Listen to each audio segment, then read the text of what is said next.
Good morning. Di-discuss natin ngayon yung tungkol dun sa carbo loading. Although wala akong wala akong naka-reading rito, mais.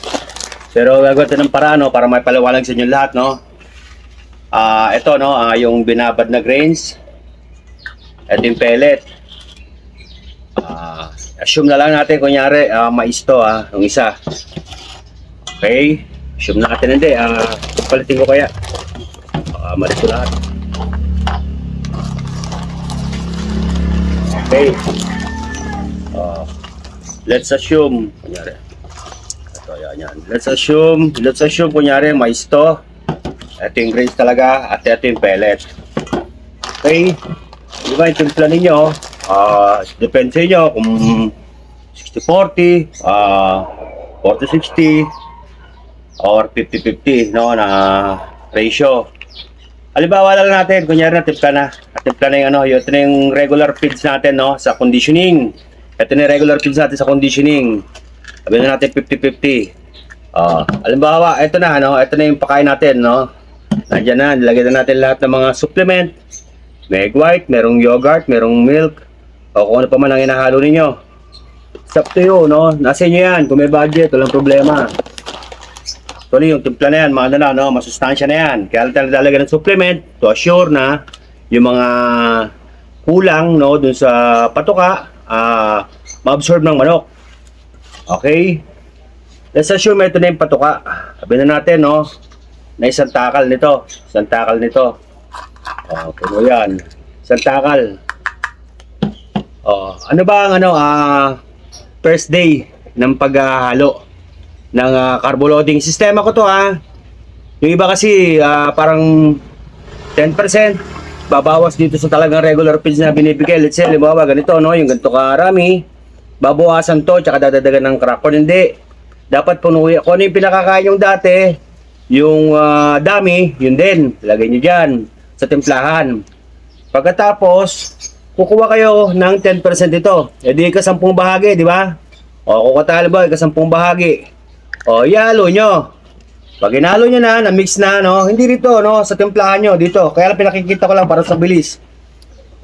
Ito yung first day, kung 10% o 20% dinadagdag ninyo. Tsaka nyo kunin nyo yung isang buo. Tsaka nyo kunin yung isang buo ngayon, yung isang puno. Ayan, yung isang puno. And then yung sobra, edi dahil na manok napapakainin. Yan na. So, nandiyan na, nahalo na yung mais. 10%. Yun ang pagtimpla. Then kinabukasan, ganun din. Sunod na araw, ganun din. Eto na, dito nagkakatalo. Madalas katanungan sa akin. Ano ba ang ipinatutuka sa araw ng laban? Wala akong special, na pinatutuka sa araw ng laban. Kung ano ang binigay ninyo sa manok from day 1, actually, from pre-con pa lang, hanggang day 1, dire-diretso na yan Hanggang araw ng laban, yun pa rin nabibigay ninyo. Nagbabago lang, ang player. Depende sa panuntunan nila. Ito, sarili ko tong sistema. Yung manok ko na nasa pre-con, ang timpla ng patuka niyan, 60-40. 60 ang pellet, 60%. Diba, 6 na ito. Kung konti lang manok ninyo, di kayo nang balang gumawa ng paraan, 6 na takal, tas 4 na takal na grains. 60-40. Pagkatapos ng pre-con, papasok sa conditioning, first week, ganun pa din. Unti-unti, dinadaan-daan ko, pagdating ng second week, magiging 50-50 na ng ate. 50% ito, 50% ito. Ito walang problema, kung 50-50. Sabi, di ko kalatin, tsaka kalatin, pag sama niya, walang problema. Ang sinasabi ko lang isa, crack corn, yung pagka magkaka-carbo loading na. Ang 10% na ginagawa ko, hindi ako nagbabawas sa dami ng patuka. Nagdadagdag ako ng 10% nito. And then, titimplahin ko, tsaka ko ibaba, tsaka ko kukunin yung isang buo, may masosobra. Sasama ko na lang sa patuka ng maintenance. And then, kinabukasan, 20% naman ito, ganun din. 10 nito, tapos 20% paghaluin ko, papakain ko sa manok. And so on and so forth, hanggang 50% lang, ang inaabot ng patuka ko hanggang araw ng laban. Yung 50% ganun din. Sa araw ng laban, isang buo nito. Pero hindi naman ako papatukan ng 10, di ba? O, it's up to you na. Kung gaano karami. Kung 5 grams or 10 grams ang papatuka mo, therefore, kunin mo lang yung 50% noon. O, edi kung 10 grams, edi yung 10 grams, haluan mo ng 5 grams na crack corn. Templayin mo. Kung 10 grams na papakain mo, bigay mo yung 10 grams. Yung 5 grams na tira, di pakain mo dun sa catchcock, di ba? Sa patuka, sa panuka. O, ganun lang yan. Walang special na pinatutuka sa araw ng laban. Kung ano ang pinatuka natin sa kanila, yun din ang ipapatuka natin sa araw ng laban. Tumataas lang tayo ng antaas sa carbo loading. Actually, iba-ibang klase ang ginagamit na pang-carbo. Merong gumagamit na brown rice, may gumagamit na yung kahit yung di brown rice, no, kahit yung puti, yung kanin mismo. Meron yan. Meron naman yung crack corn. Depende, no, sa sistema. Kung saan kayo nagpapanalo. Ginawa ko tong video to kasi ang daming nag-PPM, no, na nalilito sila. Yun lang yun. Regular feeds, kung nasa 60-40 na tayo, no? 60% na nito. Kasi ang grains ko, pagdating ng last week ng conditioning, tumataas na ako sa grains. Binabawas ko na ang crude protein, yung sa pellet, binabawasan ko na to. Hindi na kailangan masyado ng mataas na crude protein. Ang tumataas na lang yan, nag-adjust na yan, yung patoka natin. 60% na grains, 40% na pellet. Sa akin to sa inyo, kung gusto nyo 50-50 pa rin, walang problema.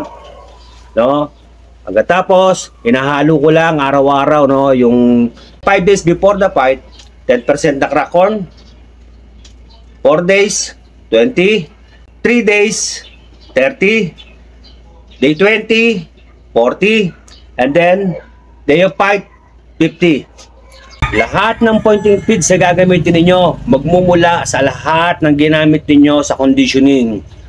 During day of fight, wala na kayong i-endorso na bago sa mga manok, especially doon sa mga pinapakain, pinapatuka.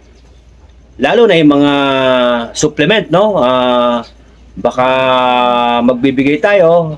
Discard nyo yan. Kaya nga nang sabi, ang binabahagi ko ay guide lamang na nasubukan na, no? Hindi lang ako nakasubok, marami na nakasubok. Anything na binago natin sa araw ng laban, na binigay tayong bago sa kanila, given tayong tao, no? Pag hindi familiar sa atin ang lasa, ayaw natin, or minsan may pagkain na hindi nang sigmura natin, baka sa oras ng laban masira pang tiyan natin. Yun, ganun din yun sa manok. Ngayon, epekto naman ng mga vitamin supplement na tinuturok pagka oras na ng laban, na biglang yun lang ibibigay, kahit sa tao, pag binigyan mo ng bigla ng vitamins or gamot or kung ano pa man ay tinurok mo na kanya, baka manibago, no? Mag-ibang timpla, hindi pa nakaka-adapt.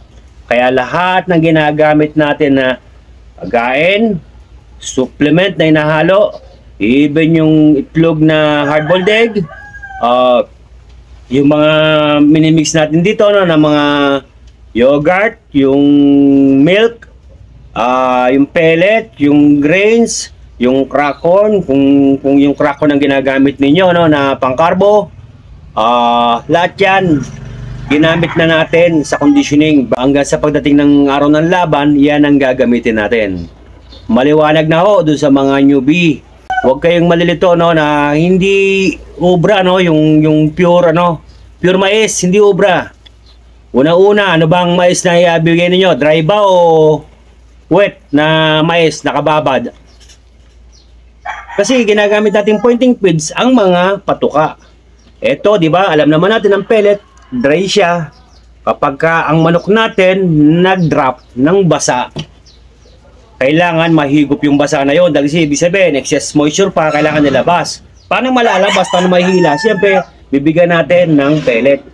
Para higupin niya, para pag nag-drop siya, mahihila. Kulang naman ng moisture, medyo pababa na ang moisture, kailangan natin magkarga pa ng moisture, matagal pang laban. Nagbibigay tayo ng egg white. Nagbibigay tayo ng iba pang mga pagkain katulad ng crack corn na nakababad kasi may karga ng tubig yun pag kinain niya. Yan, yung mga bagay-bagay na yan. Depende na sa inyo kung anong gamit ninyong pang moisture o pang higop ng moisture naman.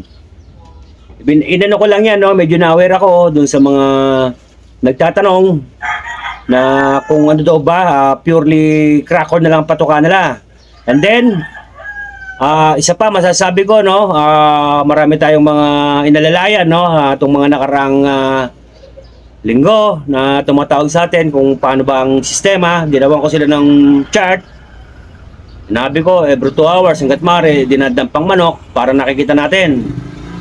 Pero siyempre, may sistema sila eh. Hindi ko naman pwedeng sundan eh. Kaya lang, siyempre, nag-uusap kami, through chat, through tawag, na para sa akin, no, ang pinakamainam pa din yung naglilimber, nagdadamp para na-adjust natin. Mahirap yung bibigay ko na lahat, no, yung pellet, bibigay ko yung grains, bibigay ko yung kung may saging, kung may itlog, pinakain mo yan. Hindi mo yan pinointing, di ba? Yung pagpo-pointing, gaya ng sinasabi ko, no, doon sa video natin diyan, nagbibigay tayo ng pointing feeds para itama natin, no, yung timpla ng katawan. Kumbaga sa kape, hindi matamis, hindi mapait dahil sa kape, kumbaga tamang-tama, smooth. Dapat gano'n ang maging timpla ng katawan ng manok. Dahil kapag basa, alam naman natin, sluggish. Kapag tuyo, short cutter. Okay? Ngayon, yung mais, anong oras ba binibigay? Common sense po. Sabi ko nga, 10%. Hindi ako nagtataas masyado ng mais ngayon, no, dahil sobrang init ng panahon. Ang mais, sobrang init sa katawan, no, mainit sa katawan ng manok yan. Kaya ang ginagawa ko, 10% lang, no, ng total na patuka niya sa day, no, ng carbo loading hanggang sa pataas ang pataas. Ngayon, kung gusto ninyong bigyan ng umaga tapon, yung 10%, hatiin lang ninyo. 5% sa umaga, 5% sa hapon. Para at least hindi magbago ang patuka. Pero sa akin, isang bigayan na lang eh. Sa umaga eh. Pwede nyong hatiin ha, hindi sinasabi, sundin nyo yung sinasabi ko. Pinaliliwanag ko lang kung bakit hindi ko masyadong tinataas ang mais ngayon. Sobrang init ng panahon. No? Masyadong mag-iinit ang katawan ng manok natin na hindi mainam. Kailangan consider din kasi natin yung panahon, no? About dun sa mauuhaw, hindi nga mauuhaw. Dahil nga kasi sobra pa sa moisture ng manok natin sa umaga. Kung kinakailangan pa namin, bandang gabi na yan. Pero sa inyo, kung gusto nyo pa namin, nasa inyo yan. Basta ako nagbahagi lang ako kung ano ang na-experience ko, no? Kung ano yung mga pinagdadaanan ng mga manok ko. Na okay naman, no? Mga palo naman tayo. Siyempre, hindi naman lahat may papanalo, no? May natatalo rin. About na nag-champion naman ho tayo. At hindi naman kaya ipanalo lahat, no? Ipa-champion lahat. Even ngayon kung may mapoprovide kayo, no, especially dun sa mga nagsasabi na pag-champion ka na ba lahat, ano nyo muna, hanapan nyo ako ng isang kahit big time breeder na kung napag-champion niya na lahat. Kasama pati Topada. Joke lang. Tama na yung mga ganyang hindi na natin papansinin yan. Basta tayo concentrate, no? Doon naman si isa, no, nagtatanong sa akin, no, yung rooftop. Baka mapanood mo to. May rooftop siya, no? Nandun ang manok niya. Siguro ilang talagang space niya, no? Mahilig sa manok, wala tayong magagawa. Ang magsasabong, gagawa ng paraan yan kahit anong mangyari. Yung rooftop niya, yung kabilang wall, napansin ko, naka-cover naman ng pader. Pero yung kabila, medyo, yung parang bakod na ganyan. Siyempre, salpok ng hangin ng ang manok niya. Pinorood ko na sa'yo, Brad, no, yung kung ano yung gagawin. Nabibili sa online, yung parang net na black na pumapasok pa rin na hangin pero napipigil na. Kung ayaw mo na naka-permis, pwede mo gawin parang kurtina. Yun na pwedeng lagyan mo ng sa taas, no, yung tubo. Tapos paikot parang naka-kurtina. Pagka gusto mo i-open mo, ilayin mo lang. Kasi malakas makatuyo ng manok ang hangin. Nabubugbog pa sila dyan. Tama, no? Yung sinabi ko. Bakit gano'n? Sinasabi mo, hindi ka nagpapatulog sa keeping. Pag kinakailangan, no? Kahit hindi masama ang panahon, pag sobrang lakas ng hangin, pinatutulog ko. Dahil kasi, babayuin ang hangin ng manok ko, parang ginulpihan. Pero, meron akong lugar sa manukan ko, na yun nga, katulad ng sinasabi ko, nilagyan ko ng parang, kumbaga, malakortina, no? Hindi ba sa nababayo ng hangin. Okay lang na open sa taas, dahil ang habol ko nga hamog. Pero kung talagang sobrang lakas, wala akong choice kundi mag-keeping sa gabi And then, kailangan ko gumising madaling araw para at least mapamugan sila. Pero usual niya, madaling araw, wala na masyadong hangin eh. Kaya sa umaga, kita nyo, kung papansinin niyo no, kasi sa probinsya, sa umaga sila nagsisiga. No, yung mga halaman, yung mga puno ng namumulaklak, yung mga mangga, pinapausukan nila. Kasi, pagka umaga ho, pag madaling araw pa umaga, no, yung paliwanag, wala hong masyadong hangin, kaya ang usok diretso. Pero ganitong tanghaling tapat, pagka yan, nagsiga kayo, talagang lakas ng hangin. Yun lang ho, no? Minsan na obserbahan natin even panahon. O, ang ganyan na lang ho, medyo nabibisi tayo at tinatapos ko lang ho itong karera ng kalapate. Medyo na yata nanirahan na yata mga kalapate natin sa Kalbayog. Anyway, naghihintay pa rin ako, no? Pakalawang araw. Pag wala nang choice. Actually, 4 yung kinarga ko nung huli, no? Hindi na tayo umabot ng Tacloban. Although may isa pa dyan, no, na naiwan, na nireserve ko. Baka ikarga ko ng Tacloban. After nito, tuloy-tuloy na tayo, no? Actually, meron na ako nasabi sa pointing, kaya lang parang nahihirapan pa rin yung iba. Medyo siguro kailangan kong himay-himayin. O, paano? Ang ganyan na lang ho. Yung mga iba, no, titignan ko na lang yung mga katanungan ninyo at yun na lang sasagutin natin para mas madali. Siguro hindi ko na sasagutin dyan sa comment section. Bagkus, gagawin ko na lang ng video. Maraming salamat ho.